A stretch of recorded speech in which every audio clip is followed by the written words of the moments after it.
So part 2 of this is, in my opinion, why certain aged kids and below should not get this vaccine. Hormones.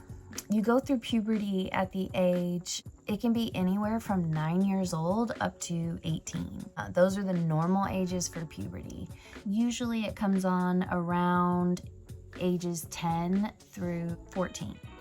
What's interesting about that is when you go through those changes, your body, if you're gonna get an immune disease, it's usually around that time. Your hormones are changing so much at that time that your white blood cells can get very confused because lots of new things are happening. With Mason, when he turned, a month before he turned 12, his white blood cells, he got some kind of trigger, and his white blood cells got super confused, and it fought not only whatever the trigger was, but it started fighting his pancreas, his actual beta cells in his pancreas. It's like a lock and a key.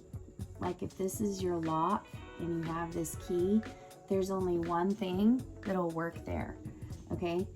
Every cell, this is a cell, has this lock, okay? And so you're gonna eat food. Let's draw a carrot, red carrot, whatever. So you eat this food, and this food gets broken down through digestion. And then what happens, if your body works properly, your pancreas, which is, I'm gonna make brown, releases the keys. All right, you see those? Those are the little keys. Man, this is bad, sorry. These keys go to this lock. There are cells in here that produce these keys. Got it? Mason got sick. He got triggered by some kind of a sickness. His white blood cells got very confused because of going through puberty and all of the crap that goes along with that and makes you susceptible to immune things. Go do your own research. These guys got confused. So they came and they fought the actual cells inside the pancreas that produce the keys. Now what this key does is when you eat your food, this key is produced as the food goes through the digestive system about right here. And that key goes through the blood system and unlocks your cell wall to allow the nutrients and sugars in your food to go into your cell and to be used as energy. How cool is that?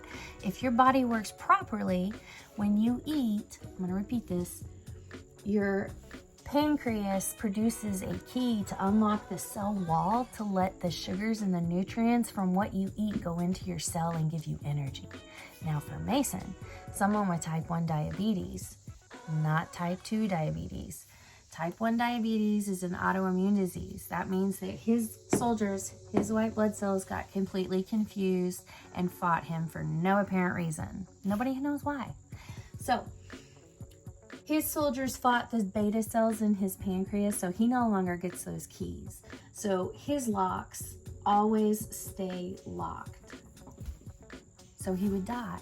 He would never get the nutrients from his food if we didn't do something. And so what did we do? Now he has insulin. Hold on, maybe green. Okay, so what do we do now? Mason now, instead of this, it kind of doesn't work anymore. So that's not in the picture. So what he has to do when he eats is he has to intercept it right here before it gets past his pancreas area.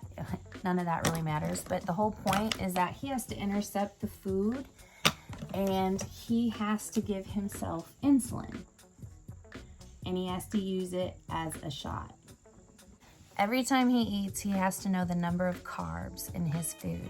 And we calculate it with this horrible calculation that is so hard. And you calculate the number of carbs and figure out how much insulin he needs to be able to unlock this key. So we have to make sure that the numbers of insulin that we give are right so that we can unlock that cell and he can get his nutrients. Because if he didn't, he would literally eat and eat and eat and eat and eat and starve to death because none of the food would actually make it to the cells, the part that can use it. How cool is that? So when we don't know at that age, between 9 and like 16, when they're having all of these changes, this is when you are most susceptible to be getting, let's say, confused soldiers, autoimmune disease. For me, my white blood cells attacked my thyroid, and then they didn't stop fighting, and we couldn't figure out why. It went on for 2 full years, and I had all kinds of problems because these guys never stopped. We couldn't get them to stop.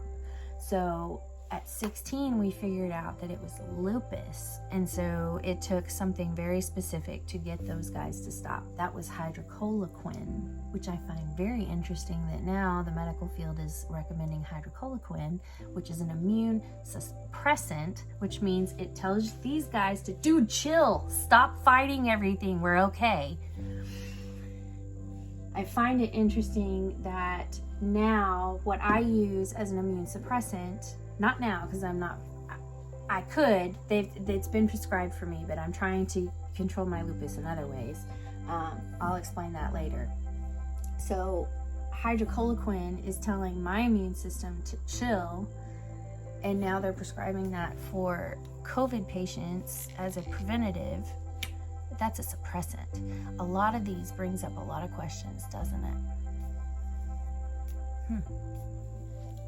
There's a big difference between a virus, a immune compromised response, a overly active immune response, and bacteria and things like that. There's a big difference.